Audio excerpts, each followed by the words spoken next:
Saya malu ketika ada seorang Romo Katolik itu kemarin ngomong di depan MK itu bicara tentang etika. Dalam hati saya, dan saya tanya ke semua grup yang dimana itu ada tokoh-tokoh Islam, kemana ulama kita? Kenapa yang berani ngomong tentang etika itu orang Katolik? Gak ada orang Islam bicara tentang itu. Gak ada tokoh ormas Islam, gak ada ulama bicara tentang etika. Kenapa kita dapat kuliah tentang etika dari orang Katolik? Padahal ini negara Muslim terbesar.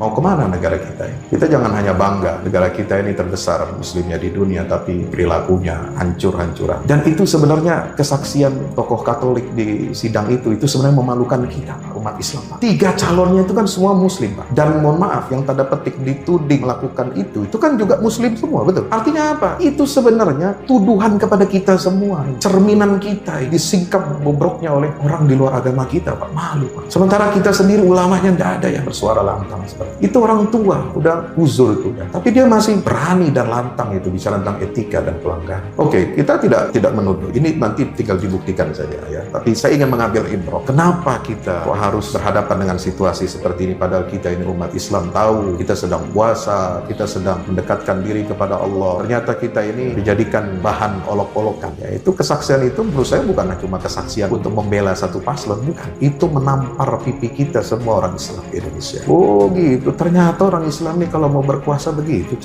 Malu loh, Pak. Ayo dong kita perbaiki. Persoalan etika dan kejujuran itu bukan masalah politik menurut saya. Ini kita bicara hati nurani, kita bicara marwah agama Islam yang dipertaruhkan. Itu saja kepentingan kita. Kalau kita mendiamkan ini semua bahaya. Maka itu kita harus saling tawasaw bil haq, tawasaw bis sabr. Saling mengingatkan, menasehati dalam kebenaran, dan saling menasehati dengan kesabaran.